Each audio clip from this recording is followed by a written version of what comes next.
Hey, welcome back to Bogger Nation. It's the only podcast where the mud is thick, the tires are great, but the stories are even better. I'm your dude Joey A, and I'm coming to you from the heart of Cajun country, the land of gumbo, gators, and ground-pounded swampers. Today we're stepping into a little bit of history, but don't worry, it's not your grandkid's Common Core textbook. We're talking about light truck tires and how they came to be and how Interco told the big dogs to kick rocks and built the very first specialty LT tire anyway, and how everyone else scrambled to catch up. Yeah, they're still trying. Now, from old school pickups being the family car to magazines throwing free rubber like Mardi Gras beads, this episode is going to cover how we got from the L78 to the alphabet soup of light truck tires. So settle in, crack a cold one if you ain't driving, and let's dig into the muddy roots of the light truck world, where the story doesn't just roll, it roars.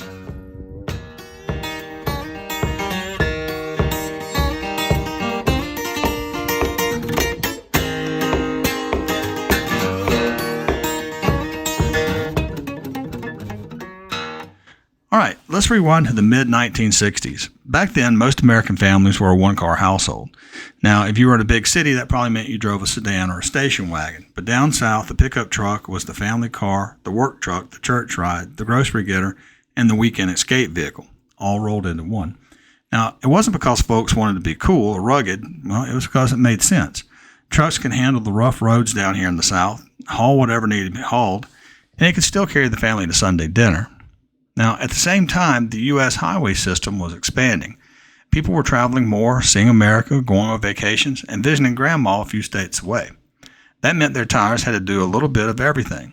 Now, while some folks took the family sedan, in the South, they were probably using the trusted pickup truck or maybe even the trusty station wagon.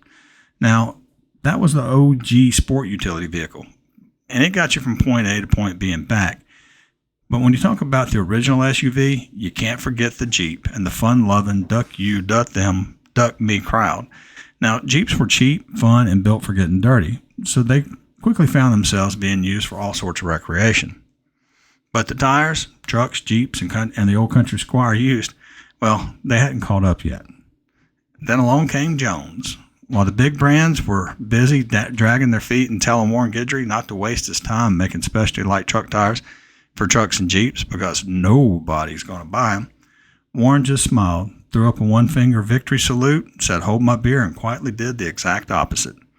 You see, he worked for his dad in a high-paced tire shop, and he knew what the real folks were doing and what their vehicles needed, so he designed a tire for them. That was the very first L78, called the Swamper, the first true specialty LT tire ever made. It wasn't just a rehash of a car tire slapped on a truck either. It had real off-road chops. Built tough for both work and play. It was the tire nobody had asked for, but once it hit the dirt, it was clear. It was the tire everybody needed.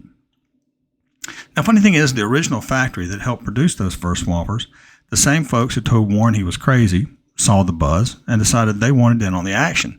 So they borrowed the Swamper mold, changed the name, and launched what they considered their own version. Yeah, I'm doing air quotes over here. Now, Warren wasn't having it. He picked up his ball and he didn't go home. He found a new manufacturing partner that not only believed in his vision, but was also ready to help him take it a step further. Now, together they rolled out a new and improved tire, tougher, smarter, and packed with Warren's brainchild, the three-stage lug design. You know it today as TSL.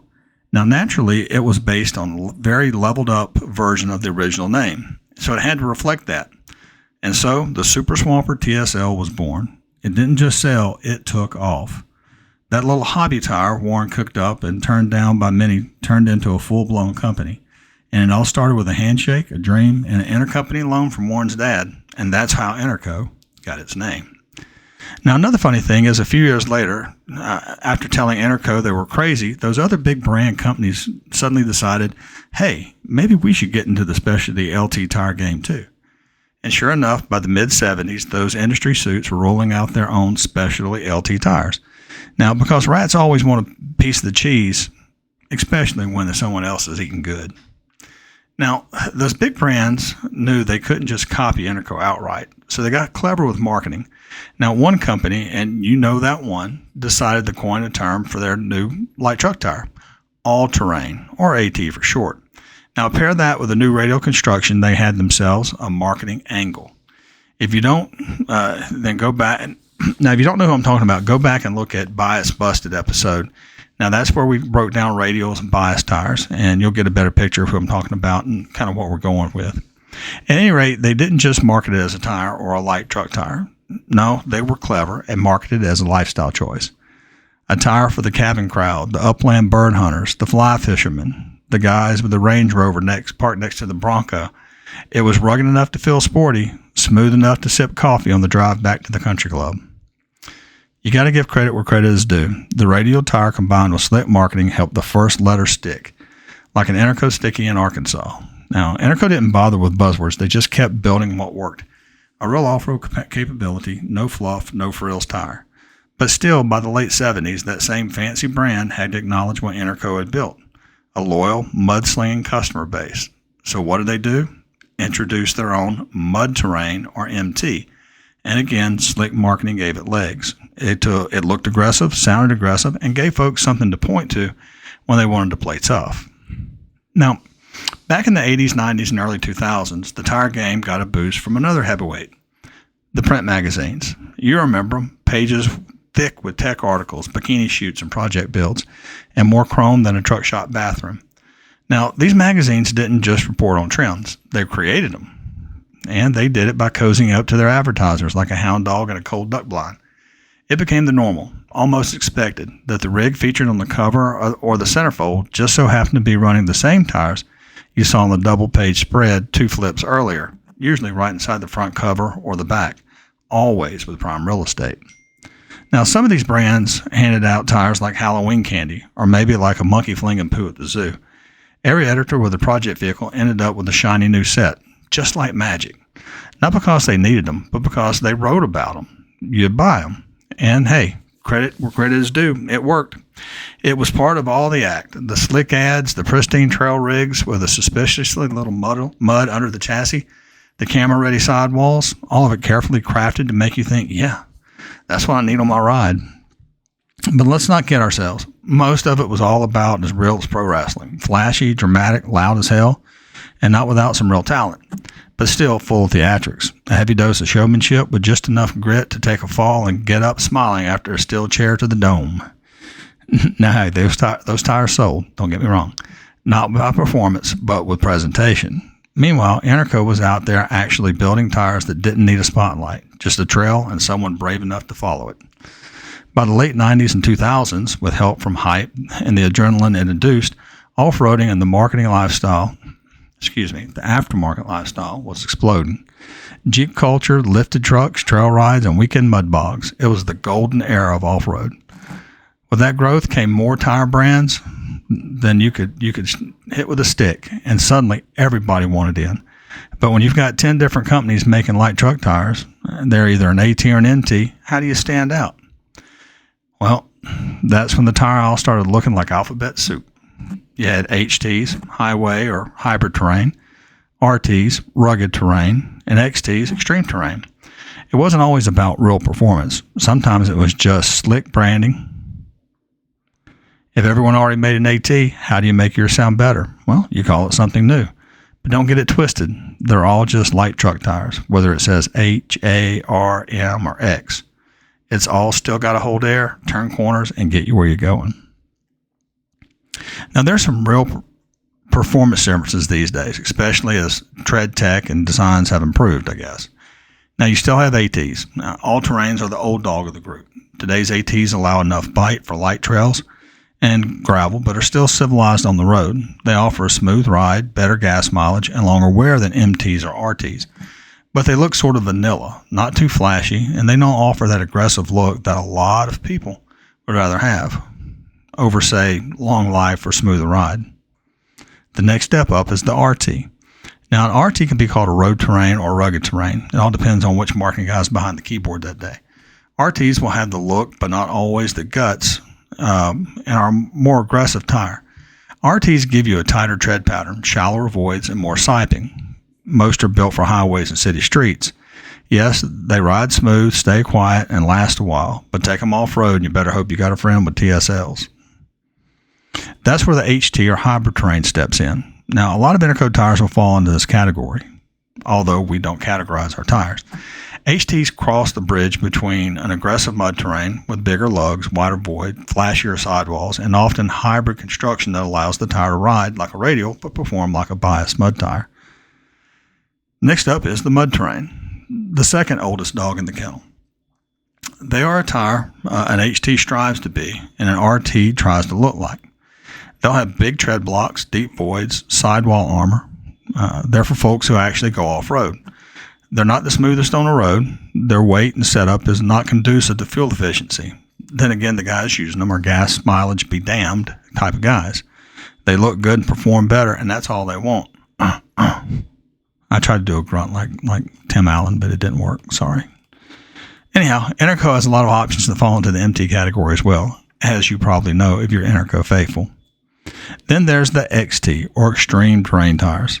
They're basically MTs that never missed a day at the gym. They walk the walk so they can talk the talk.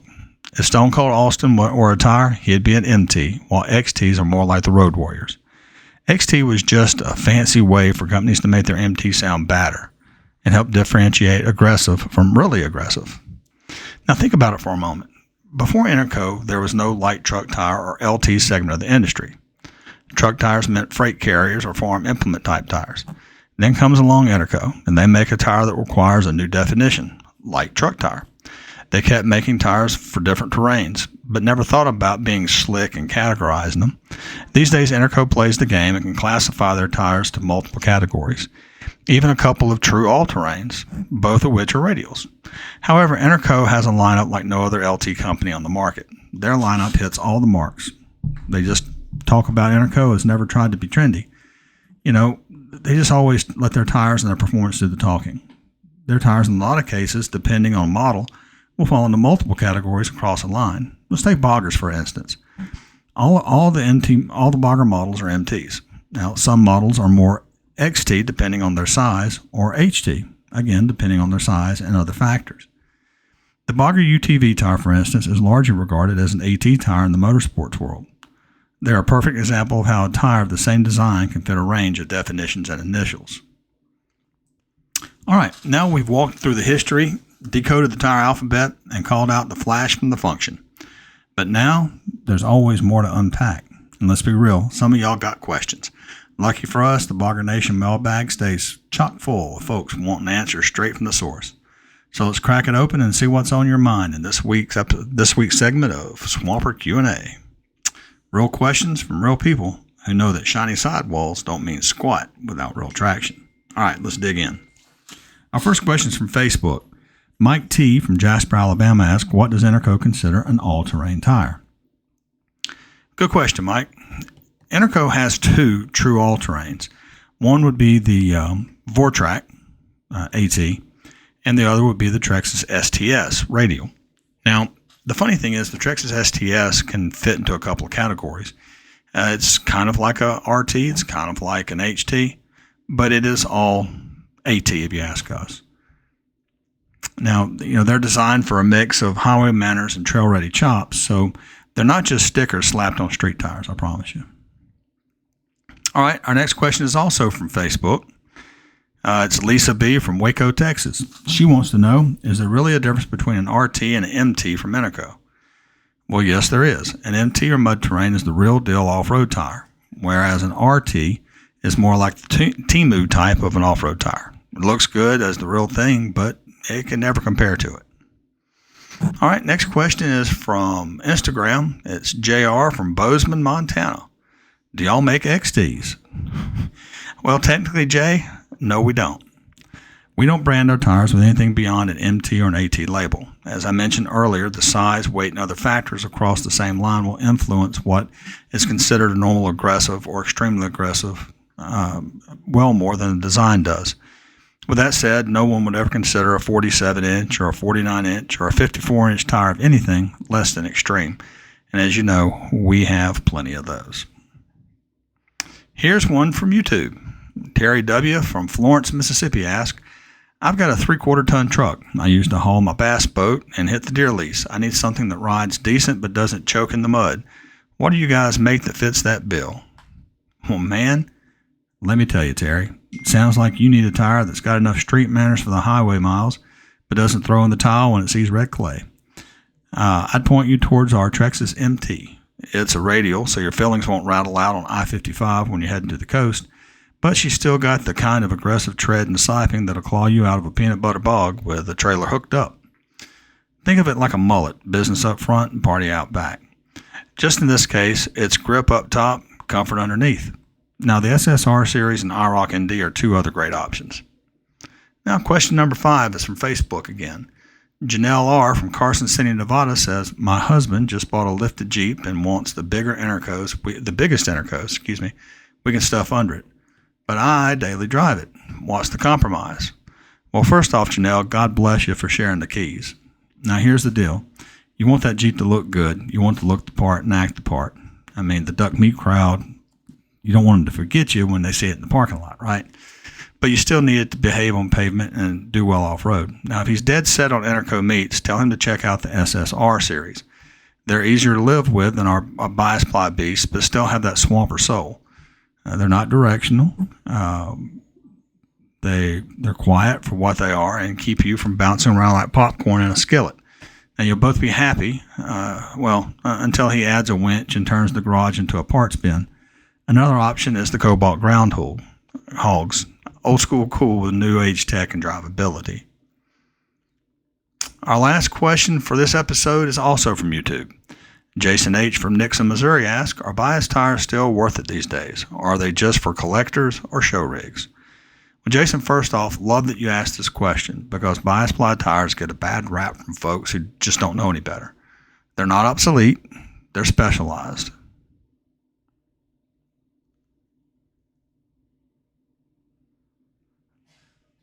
So if you want sidewall strength, they can hold up a truck sideways on a boulder. Bias is king.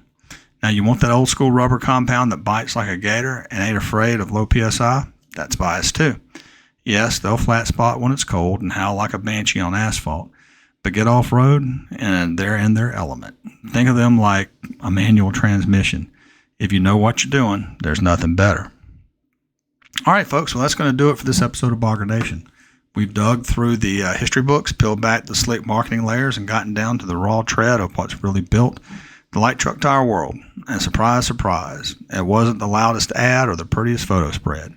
It was a little old company born right here in South Louisiana called Interco.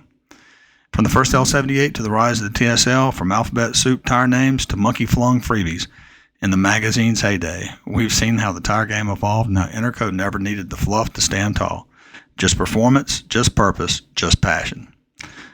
The kind that's welded into every lug, every groove, and every mile these tires roll on. So if you've enjoyed this ride through the mud and marketing of it all, make sure you subscribe to Bogger Nation. Leave a review.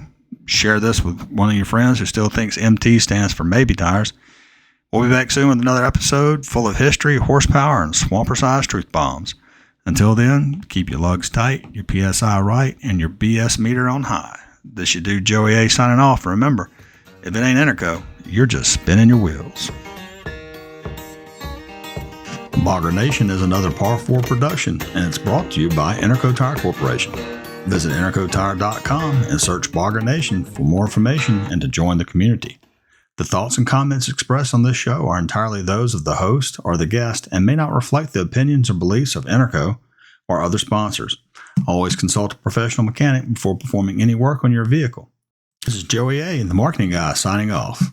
Have a great day.